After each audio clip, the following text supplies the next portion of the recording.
Hello everyone, welcome to new वीडियो। आप सोच रहे होंगे कि ये आज ऐसे कैसे हो गया, ये कहाँ सेटअप हो गया है। ऐसा कुछ भी नहीं है। आज हम लोग नया वीडियो अपना नया चैप्टर डिस्कस करने वाले हैं, जिसका नाम है अपना नया मेटलर्जी का नया पॉइंट है, जो कि टोटली बेस्ड है सेपरेशन बेस्ड ऑन ग्रेविटेशन, कि हम लोग कैसे मेटल्स को सेपरेट कर सकते हैं with the help of gravitation. Okay, इसमें सबसे पहला मेथड है बेटा, दैट इज विल्फ्लाई टेबल मेथड। बराबर।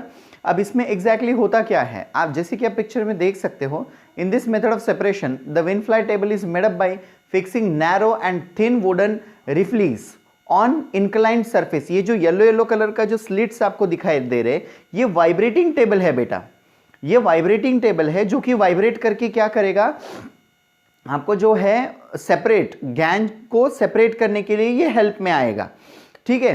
इन this table what we have seen that the powdered ore obtained from the lamps of the ore using ball mill is poured in the table। देखो powder ओर का जो ये ऊपर से आपको ये दिख रहा है ना, ये वाला ऊपर से, ये ऊपर वाले में जो ये है, ये पाउडर ओर है बेटा। इस पाउडर ओर को वाटर के साथ में इस विनफ्लाई मेथड में ऐड किया जाता है, एंड इसके बाद में ये जो है, इसमें से गैज जो है ये लेस प्रोपोर्शन में होने की वजह से ये ब्लॉकेज में जो है वुडन रिफ्लायर्स में जो है अट्रैक्ट हो जाता है, कलेक्ट हो जाता है, और बाकी का जो है सेपरेट हो जाता है। इसके बाद में है, देखिए बेटा, हाइड्रोलिक सेपरेशन मेथड। अब ये हाइड्रोलिक सेपरेशन मेथड में क्या है, देखिए, in hydraulic separation method it is based on working of a mill. ये मिल के ऊपर बेस्ड है, आपको दिख रहा है ना, ये हाइड्रोलिक सेपरेशन मेथड ये मिल के ऊपर डिपेंडेंट है बेटा। अब ये क्या होता है, there is a tapering vessel similar to the used in a grinding mill. आपने कभी गिरनी में गए होगे तो ये देखिए ना, ये कैसे ऊपर का ये टॉप दिख रहा है ना आपको, ऐसा ही टॉप होता है जिसमें हम लोग पूरा अनाज डाल देते हैं और उसके बाद में वो बारीक पाउडर होके वो जो है नीचे से आ जाता है।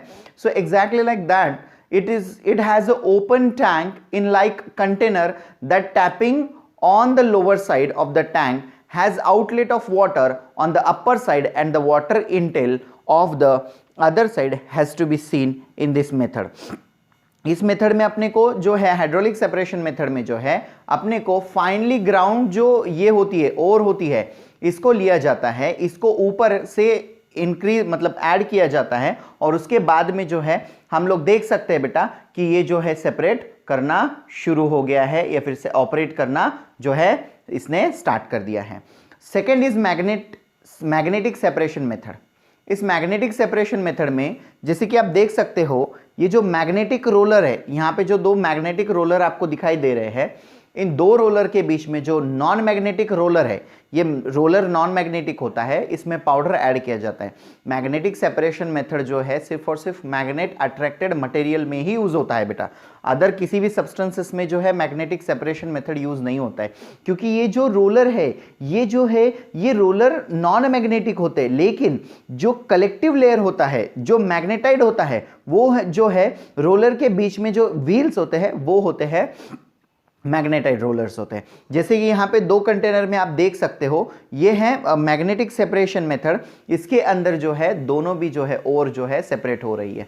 इसको जो है ना ऑक्साइड्स में, जैसे कि टंगस्टन का ऑक्साइड हो गया, या फिर इलेक्ट्रोमैग्नेटिक मेथड जो होती है जिसमें मेटल को सेपरेट कर सकते हैं, जैसे कि आयरन हो गया, कॉपर हो गया, या कॉपर नहीं सॉरी आयरन, या फिर मैग्नेटिक मटेरियल जैसे कि स्टील, तो इसमें भी क्या होता है बेटा, ये जो है ये मेथड जो है यूज़ की जाती है।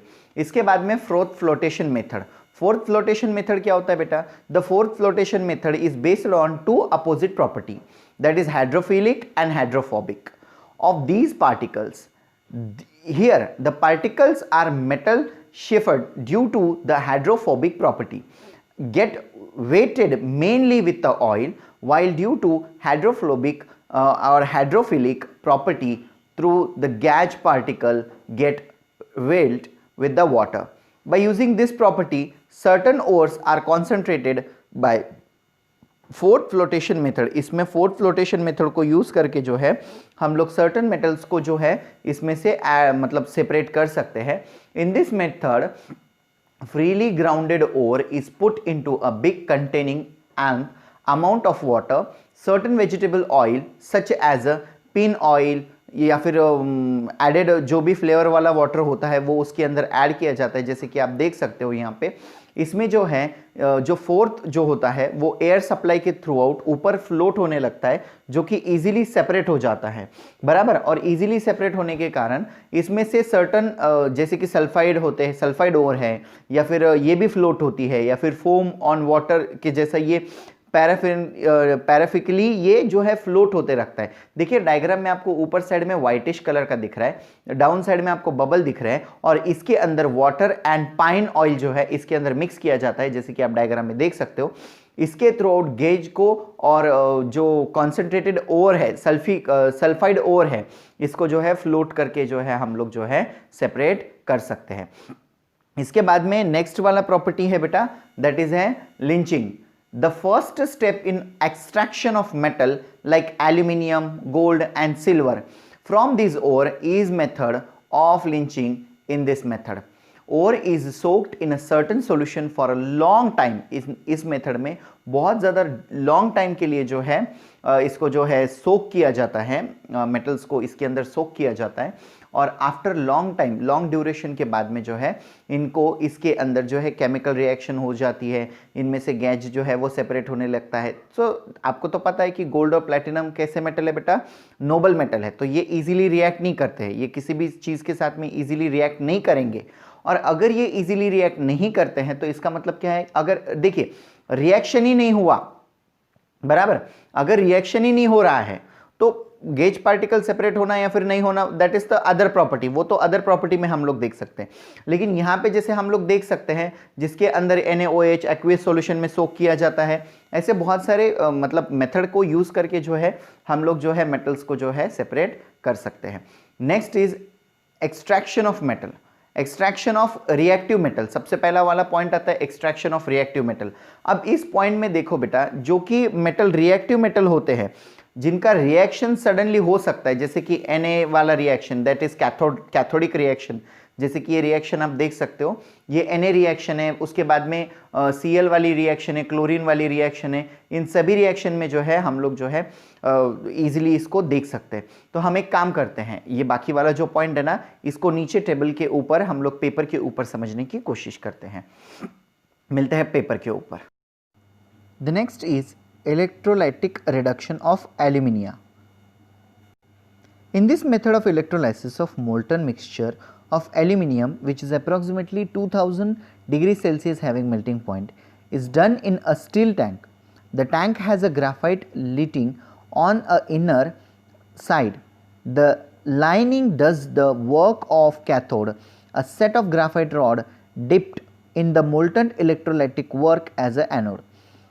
Cryolite, that is Na3AlF6 and fluorosulfur CaF2 are added in the mixture of lower its melting point up to 1000 degree Celsius.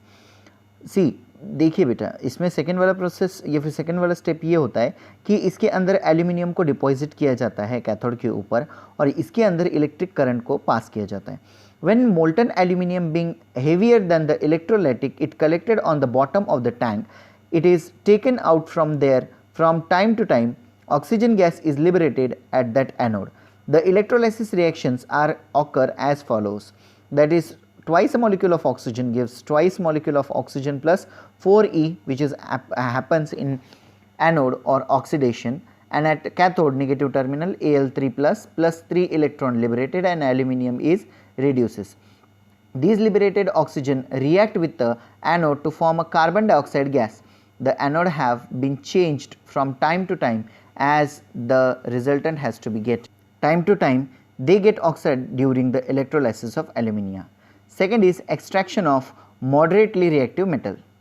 The metal in the middle of the reactive series such as iron, zinc, lead, copper are moderately reactive. Usually they occur in the form of their sulfide salt or carbonate. It is easier to obtain metal from their oxide rather than the sulfide or carbonate. Therefore, the sulfide ore are strongly heated in air to transform them into oxide. This process is called as roasting.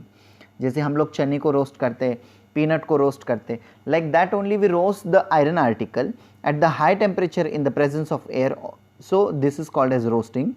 Carbonate ore are strongly heated. A limited supply of air to transform into oxide. This process is called as calcination. The following reaction occur during the roasting and calcination of zinc ore. Roasting में देखिए बेटा 2 molecule लिए जाते हैं ZnSK plus 3 molecule of oxygen react to give ZnO plus 2SO2. Calcination में ZnCO3 को react करके ZnO plus CO2 जो है रिएक्शन में से लिबरेट किया जाता है. ये तो हो गया एक्सट्रैक्शन के बारे में. अब नया पॉइंट आता है दैट इज़ उसको हम लोग बोल सकते हैं कि ये एक ड्रॉबैक वाला पॉइंट बोल सकते हैं इसको, because this is nothing but the corrosion. You know very well what is mean by corrosion. So will see on directly. अपना नया वाला पॉइंट है बच्चों, अभी नया वाला पॉइंट है वो है करोजन. क्या होता है करोजन? आपको पता है, अगर आपने कोई मेटेलिक आर्टिकल अगर लिया होगा मार्केट में से या फिर कहीं से भी अगर आपने मेटेलिक आर्टिकल लिया होगा, जैसे कि आयरन से बना हुआ चीज़ या फिर कॉपर से बनी हुई चीज़, एल्यूमिनियम से बनी हुई चीज़, ये सारे यूटेंसिल्स को जब आप यूज़ करते हो ना बच्चा, तो आफ्टर यूजिंग सम वाइल, जब आप एक नॉर्मल ड्यूरेशन के लिए या फिर एक लॉन्ग ड्यूरेशन के लिए जैसे इन चीज़ों को यूज़ करते हो ना बेटा, तो आपको ये क्लियरली समझ में आ जाता है कि after certain duration they are turn into a different कलर्स. मीन्स उसके ऊपर ना एक डिपॉजिट होने लग जाता है, कलर डिपॉजिट होने लग जाता है. कोई भी कलर हो सकता है. अगर आपने आयरन का देखा है तो मोस्टली ये होता है रेडिश कलर का. अगर आयरन के ऊपर अगर, तो ये रेडिश कलर का जो सब्सटेंस उसके ऊपर फॉर्म हो जाता है ना, उसको हम लोग बोलते हैं rusting. That is called as rusting. The reddish substances form on the surface of iron is known as rusting. You know बेटा, आयरन आर्टिकल जैसे कि हम लोग यहाँ पे देख सकते हैं, ये सिल्वर वेसल है. उसके बाद में जो सॉकेट्स होते हैं, यहाँ पे जो आप देख रहे हो ना, ये सॉकेट्स का ये इफेक्ट ऑफ करोजन का जो ये देख रहे हो ना आप, ये चार्ट, इस चार्ट में आपको ये क्लियरली दिखाई दे रहा है कि ये जो रस्टिंग होने वाली है बेटा, ये जो रस्टिंग हो रही है, इसके लिए रिस्पॉन्सिबल कौन है? अगर हम लोग देखते हैं तो इसके लिए क्लियरली ये जो आयरन आर्टिकल है ये रिएक्ट होते हैं बेटा. ये आयरन आर्टिकल वाटर के साथ में, मॉइस्चर के साथ में, किसी के भी साथ में ये रिएक्ट हो जाते हैं. When iron react with a moist air and deposit of reddish substances, that is form of FeO3. जब FeO3 उसके ऊपर फॉर्म होता है तो ऐसे रेडिश कलर का जो है रस्टेड सॉकेट्स जो है जो बन जाते हैं बेटा, रस्टिंग लग जाती है उसके ऊपर. You know, carbon dioxide is moist air react with the surface of copper vessel and because of that copper loses its luster. Copper जो है अपनी लस्चर की प्रॉपर्टी को खो देता है और ये लस्चर की प्रॉपर्टी खोने की वजह से कॉपर के ऊपर भी डिपॉजिट आने लग जाता है. ये वाला जो डिपॉजिट होता है बेटा, ये कॉपर के लिए लगे वाला रस्टिंग है. This is nothing but the rusting which will be act on the surface of copper. Next यहाँ पे आप देख सकते हो बैंक्ड सिल्वर वेसल्स है. देखो ब्लैक एंड उसका पूरा सरफेस हो गया है. तो ये जो है ना बेटा, ये भी क्या है? वन टाइप ऑफ करोजन ही है जो उसके ऊपर आया है. By oxidation of aluminium a thin layer of aluminium oxides is form on it and because of that only the aluminium article get corrosive. Aluminium article भी क्या हो जाते हैं बेटा? करोजिव हो जाते हैं. And because of that only we have considered it as a corrosive metal, या फिर उसको हम लोग करोजिव जो है बोल सकते हैं. ठीक है बेटा. अब यहाँ पे अगर आप देख सकते हो तो यहाँ पे करोजन तो है. अब करोजन तो लग गया, फिर इसको प्रिवेंट कैसे करेंगे? तो करोजन को प्रिवेंट करने के लिए बहुत सारे टेक्निक्स होते हैं, बहुत सारे there are several processes. With the help of that we can means with the help of that we can prevent our iron article or other article from the rusting. You know, in that first is by galvanizing, by tinning, by the process of any other kind of a processes. Several processes are there beta. With the help of that processes we can protect our layer or our article from the corrosion. In that first is to fix a layer of some substances of metal has to be given on the coat. बहुत सारे metal का जो है इसके ऊपर coat दिया जाता है और उस कोट के हेल्प से जो है हम लोग जो है आर्टिकल को जो है मतलब इससे बचा सकते हैं. आर्टिकल जो है उसको रस्टिंग से हम लोग जो है बचा सकते हैं. To prevent from corrosion, other metal का जो कोट हम लोग उसके ऊपर लगा रहे हैं तो उसके भी तो प्रोसेस होते हैं. तो सबसे पहला प्रोसेस है गैल्वेनाइजिंग. इसके अंदर जो है जिंक का लेयर, देखिए यहाँ पे आपको दिख रहा है. गैल्वेनाइजिंग में क्या होता है? In this method a thin layer of zinc is applied to prevent corrosion from iron और steel. For example, shiny iron nail, pin, etc. In this method, corrosion of zinc occurs. First, because of zinc is more electropositive iron. After a few rainy season, a zinc layer get away and the inner iron get exposed. Then iron start rusting. इसमें देखिए सबसे पहला है caustic cleaning, उसके बाद में rinsing, जैसा कि आप यहाँ पे देख सकते हो, ये फिगर में आपको ये क्लियरली दिख रहा है बेटा। सबसे पहला है caustic cleaning, rinsing, picking, rinsing, flux solution, drawing, zinc bath and cooling, और उसके बाद में उसका होता है इंस्पेक्शन, और उसके बाद में जो है हम लोग जो है इसको यूज करते हैं। नेक्स्ट है टिनिंग। टिनिंग में क्या होता है बेटा, मोल्टन टिन का जो है लेयर उसके ऊपर आयरन आर्टिकल के ऊपर बिछा दिया जाता है, जिसके मदद से हम लोग देख सकते हैं कि जो आयरन वेसल्स है या फिर जो भी डिपॉजिट मेटल है वो उसके ऊपर फॉर्म हो जाता है। इस प्रोसेस को कल्हाई कहते हैं।